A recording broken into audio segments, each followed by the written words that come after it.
Okay, we want to thank you for being here today. We've got an exciting announcement on a Section 3 program that we've been working in tandem with HUD on. As you know, we have been working very hard over the last 6 years to reduce unemployment. Our unemployment rate about 6 years ago was roughly 17%. It's down to 7.9. But recently we just announced the fact that that's not low enough. We are always going to be working to keep decreasing that unemployment rate. And one of the ways that we're going to do it is working with the Honorable Secretary from HUD, Region 5, the Honorable Antonio Riley. Dale Darrow is here from his division as well. I want to thank them for being here. Their efforts to provide assistance to low and moderate income residents who are working specifically on HUD projects. The Section 3 program directs job training to low and moderate income workers. It also connects businesses that hire them to HUD and HUD-funded contracting opportunities, and it's getting our residents the opportunity to work. We have been working very hard on our housing projects in Racine, and we have been working even harder to get our local workers to working on those projects. So this is another opportunity for us. Our projects have had great success, but we're looking to get more and more people back to work. So this is really another win-win for our employees. One of the other programs that we initiated here at the City of Racine was the Racine First program, which encourages folks that are getting our assistance to hire people that are from Racine. So this is another one of those opportunities. What we will be doing, I will have the Secretary talk about the project, and we'll have Jeff Baton speak about the specifics. But one of the things that we're going to be doing is looking at encouraging and providing information to all of our local companies that are working in the housing area to apply for the HUD program Section 3, but also to get registered online. So that we will be working on. We'll also be sending out packets to our local businesses, as well as working with RAMAC to inform any other business that we haven't touched about this opportunity for them to hire and work on the Section 3 program. We have been working already with WIBIC, the Women in Business group, to work and train new companies. As these new companies are being formed and want to get involved with the Section 3 program or want to be informed of the Section 3 program and how they can become Section 3 participants, we'll be working in tandem with WIBIC to train those folks and get their businesses encouraged in working with our programming. So we've got a lot of great partners here in the City of Racine. We have been working with them consistently, and we are very proud of the fact that we have a friend in HUD, and we have a friend in the Honorable Antonio Riley, and I will let him speak about the Section 3 program and the work that we're doing. Mr. Secretary. Thank you. Thank you, Mayor. Good morning, and thank you very much, Mayor Dickert, for your leadership here in Racine and for your partnership with the administration. Let me say on behalf of President Obama and Secretary Castro, I'm honored to be with you this morning. You know, we gather here today for a very simple purpose. That is to give more Americans the opportunity to contribute to the development and the growth of their own communities. This purpose has been driving HUD's Section 3 initiative for some 5 decades now. It began in 1968 with the very basic premise that low-income families should have the chance to secure employment when HUD-funded projects are occurring in their neighborhoods. And we at HUD wholeheartedly commend the City of Racine for their proactive approach in facilitating training, employment opportunities for low-income residents through the Section 3 program. We are talking about jobs on construction sites, in carpentry, and painting, and plumbing, office jobs like accounting and payroll and bookkeeping, service jobs like landscaping, transportation, and marketing. Across the board, Section 3 has been a platform upon which folks can better their own lives. It provided generations of Americans with a chance to gain experience, to build up their resumes, to secure professional references, and to build their own careers. These efforts have transformed lives across the nation, sparked economic activity in all areas of the country. From 2009 to 2014, HUD has created some 170,000 jobs for low-income workers through this initiative. This represents about half of all new hires that resulted from HUD funded projects. And our entire nation wins when every person is given a chance to apply their talent and their work ethic to strengthen their own community. Now, we want to see more positive activity like we're seeing here today. We want to see this from coast to coast across the country, which is why we launched a Section 3 Business Registry pilot in 2012 in 5 cities, including Detroit, Miami, Los Angeles, New Orleans, and Washington, D.C. It was created to address a challenge that our stakeholders that they were facing, how to find and to connect with one another. It helps public housing authorities to identify Section 3 businesses that are out there. It helps businesses to learn about contracting opportunities. And it helps folks looking for work to determine which firms are actually hiring. In total, it is about bringing different community assets together for a common good. Over 1,000 businesses have signed up so far, but we love to see that number increase for businesses represented here in Racine and throughout the state of Wisconsin. We would love to give firms more opportunities to get involved. The Section 3 Business Registry is now available nationwide to bolster the chance that every American has to build a more prosperous future.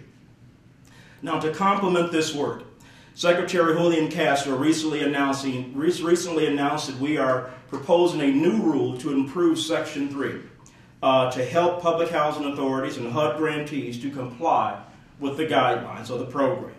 That rule is now it's up for public comment, but the rule is now, that way we're doing it now is far too confusing and vague. We're changing that so that our partners can be more bolder with their efforts. And we're taking comments, as I mentioned before, through May 26th on the new proposed Section 3 rule. Now, we expect that this to direct an additional 1,400 jobs to Section 3 residents and an additional $172 million in HUD-funded contracts to Section 3 companies as well. But in conclusion, let me say this, that at the end of the day, the work that we are doing, it is about opportunity. It's about giving folks the opportunity to obtain a job and to help strengthen their own neighborhood. It's about giving businesses, large and small, the opportunity to access broader talent pool. And it's about giving communities the opportunity to work together, to grow together, to prosper together. Section 3 has been securing these opportunities for nearly some 50 years. And with the steps that we are announcing here today, it is poised to do the same for the next 50 years. I want to thank once again the Mayor of Racine, my good friend Mayor Dickert, for his incredible leadership in helping to shape this new program, this new effort here in your city. Together we can connect more folks with new jobs here in Racine, and that will lead to a much stronger nation for us all. And one thing that I want to just add on to my remarks is that recently Secretary Castro announced what we call Business USA, which is a new smartphone application where a Section 3 company could go online and download this application to their smartphone. And when there is and then they can register through the housing authority or through the city or with whomever else. And then when there is a contracting opportunity available, that smart application will kick out a notification to that person with that smartphone device. That is being designed to help us to take the use of technology and to better connect businesses to those opportunities, so that when there is a contractual opportunity, if you have that smartphone, you are a committed entrepreneur, you have no reason to say I didn't know about it, because under that new system, you will proactively get a notification. So this is about opportunity. It's about jobs, economic growth, and on behalf of the President, the Secretary, thank you. Appreciate it. Thank you. You bet. We have been working for 6 years to try to tie businesses and workers together. And we've had great success in doing that. But we cannot forget that we still have people that are looking for opportunities, and we have opportunities out there for them. I am blessed with great staff. Jeff Fatton is going to talk a little bit more about this program and how it's working. But he's done a magnificent job putting all this together. It was no easy task. And we appreciate it again, Mr. Secretary, you being down here. So Jeff, let's talk a little bit about who we have here today, some of the folks that we've been working with, and also a little bit about the program. Great. Thank you. I told him to break a leg, he took it seriously.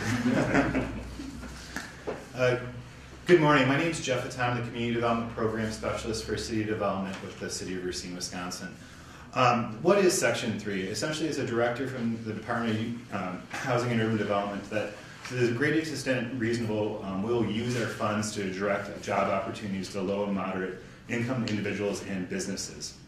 That being said, the City of Racine receives about $2 million of HUD funds per year. And we're going to, in this implementation plan that the City Council adopted, shows what we're going to do to the greatest extent feasible to engage those businesses and residents. Now, what exactly is a Section 3 business? A Section 3 business can be one of two things. One is either owned by a low and moderate income household, which would be about $52,000 and under for a family of 4 in Racine, or it can employ more than 30% of its employees as Section 3 residents themselves. So there's two ways to qualify currently.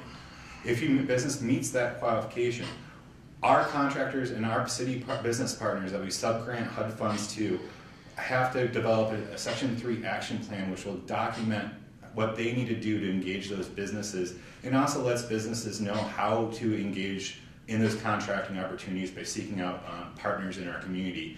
One partner I'd like to highlight and we greatly appreciate and is an important part of our Section 3 implementation plan is Ola Beo from Human Capital Development Corporation. And also we have a Section 3 business today with us that does a number of housing rehab projects with us, with Morris Madison of Madison Home Improvement. Correct. Essentially what we're trying to do is really formalize a strategy and a plan and resources that businesses or contractors using city funds can use.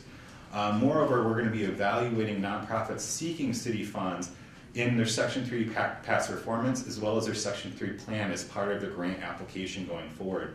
It's something we're serious about and we expect results from our partners as well as businesses utilizing HUD funds.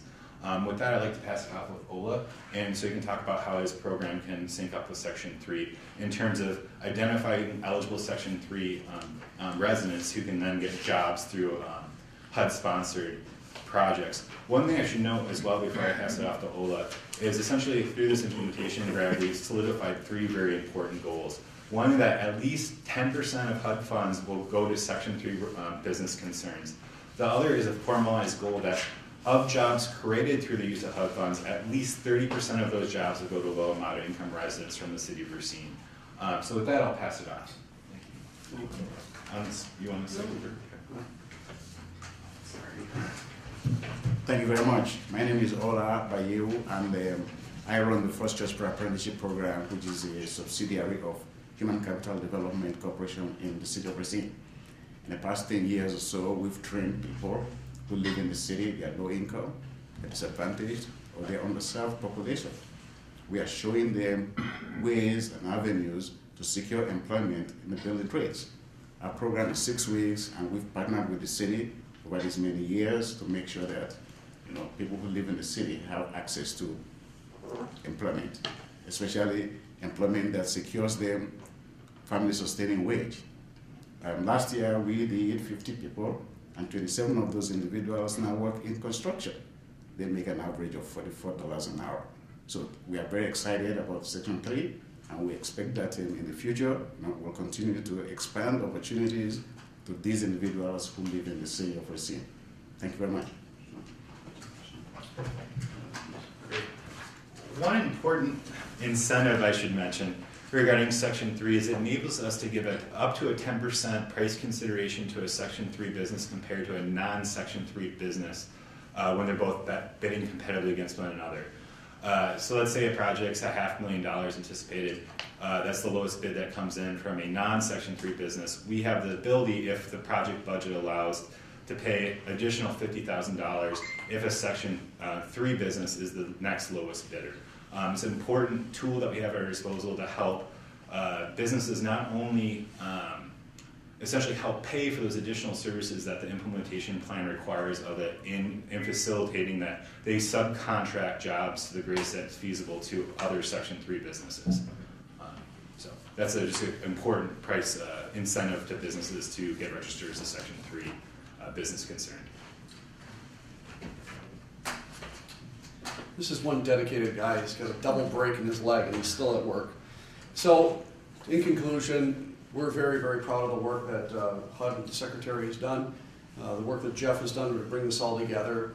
We've had a lot of people working through the housing programs with OLA and our other organizations that we have in town, but the reality is every single person that wants to go to work and wants to be part of this rebuilding of our city, we want to give them the opportunity to do it. So we're going to continue to look at every avenue that we have for every person so that they have an opportunity to work in Racine. And we're looking forward to that. So with that, we want to take questions. Yeah, so a lot of this is kind of complicated stuff, community development programs and grants and stuff. If you can say as simply as possible, what is the newest thing here that you're telling us about? What are you telling us about today that people can do that they couldn't have done 4 months ago or a year ago? If they apply and become a Section 3 applicant, they can get up to a 10%, what do you call it? It's not a discount per se, it's a 10% bonus advantage or 10% price consideration. Price consideration.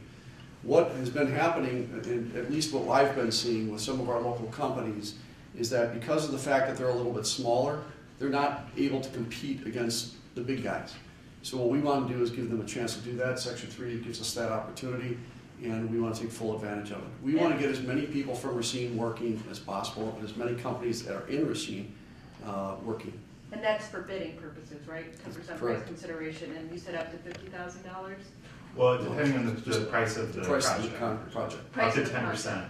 Okay, so 10%, so if their bid came in 10% above a competitive bid, they could still get consideration as the lowest bidder because they are under Section 3.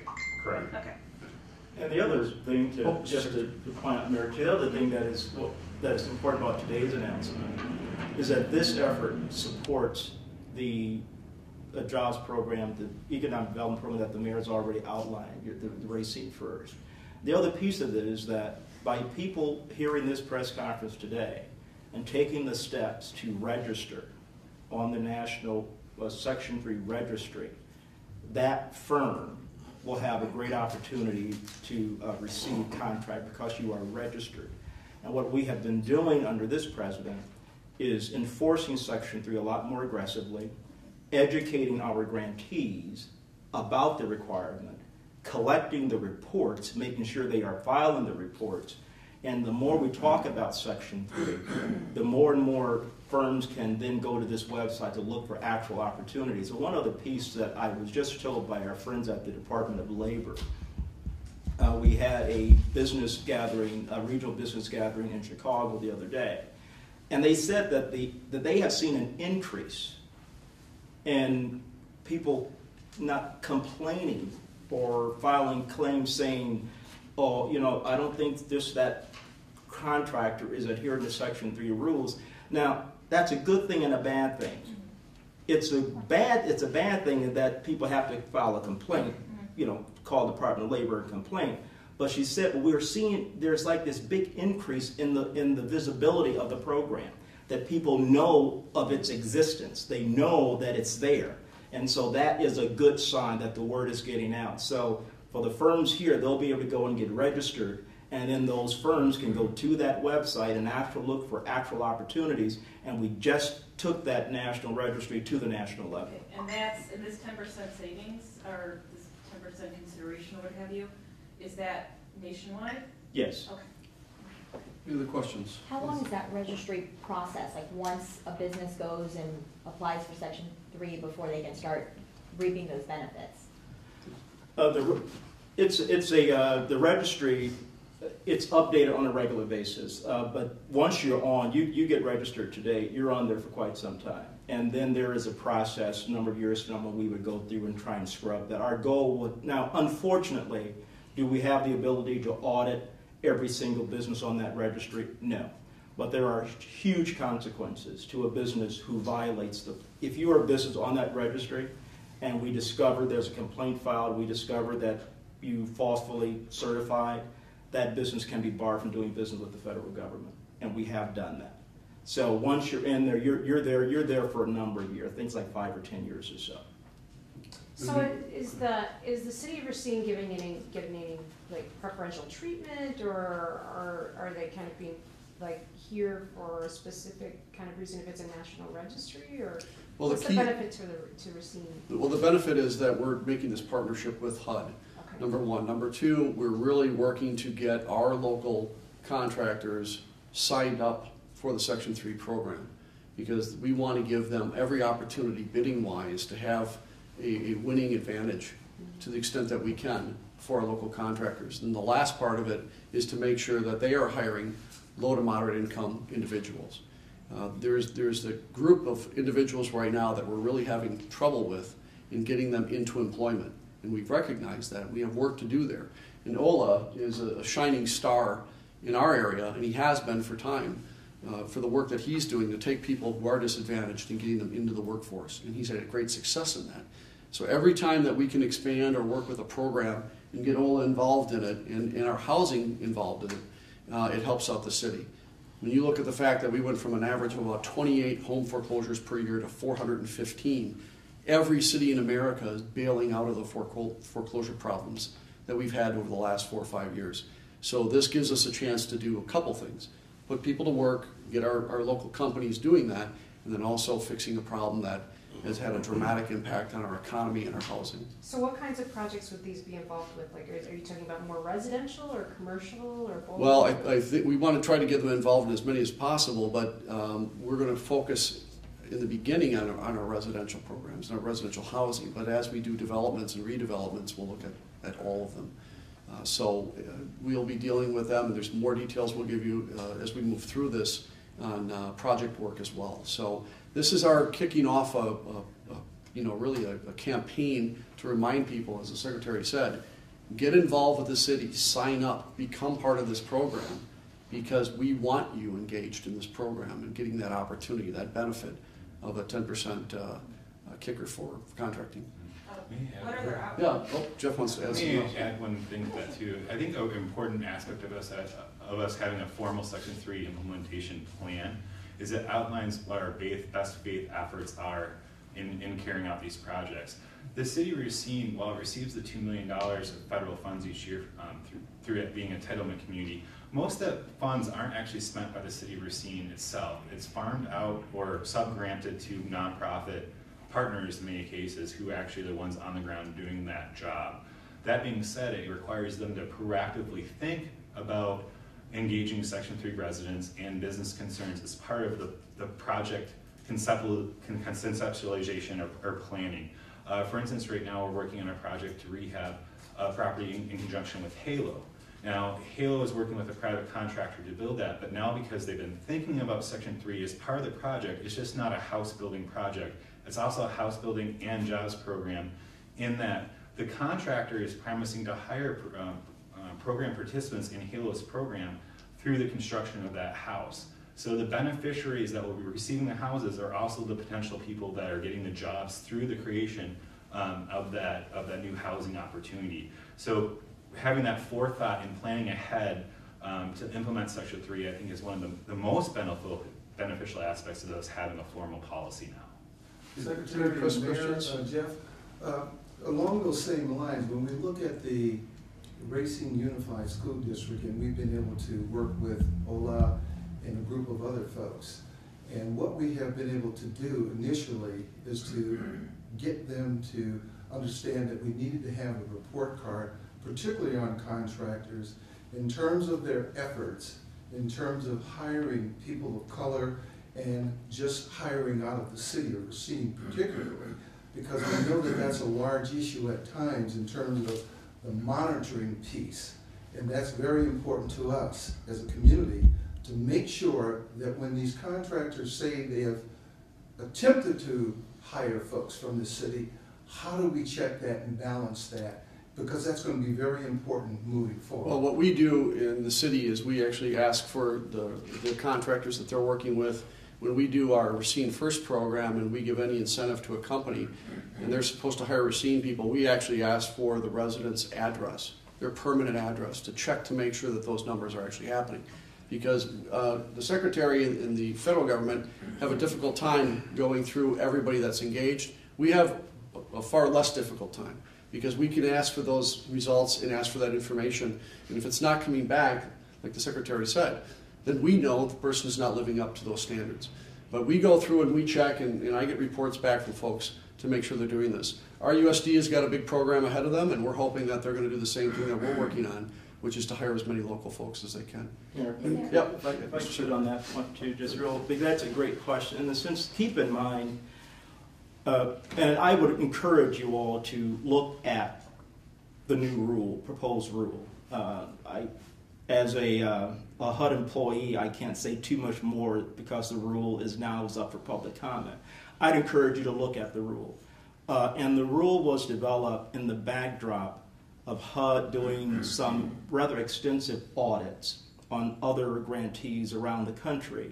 And from those extensive audits, we could see some areas by why we need to tighten up the program. So the rule is looking at some of those strategies. Chicago was the lead one that we did. We had auditors literally living in Chicago, going through everything, and from that audit, we could see some systematic issues throughout the program, so thus we have a new proposed rule to address that.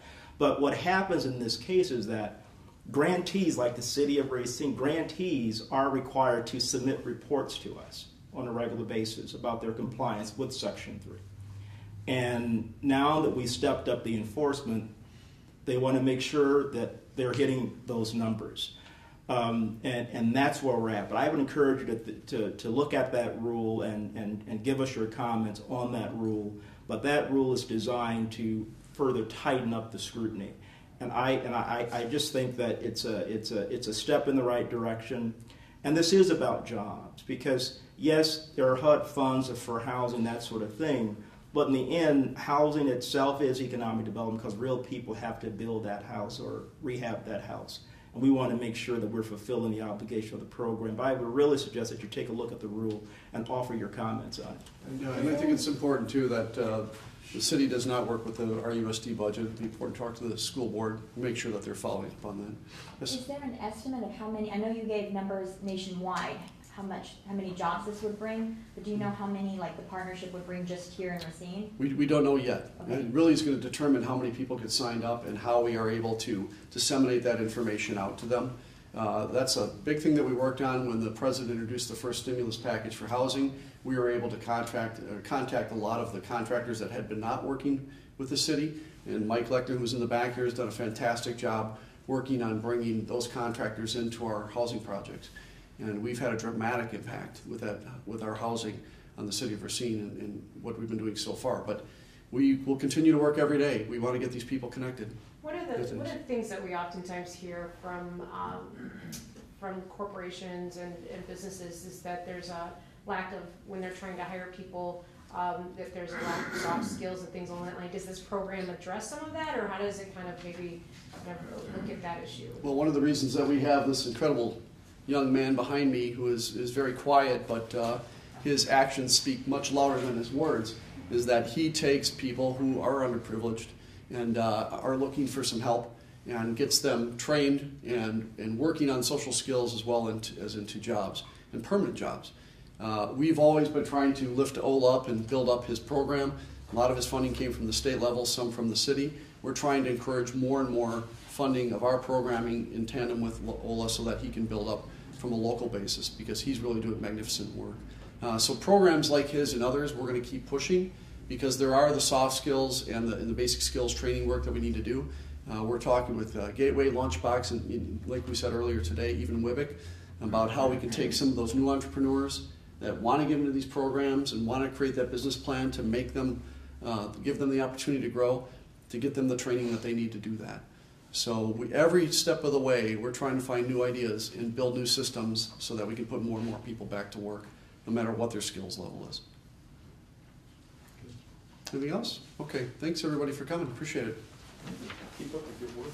Thanks. Thank you.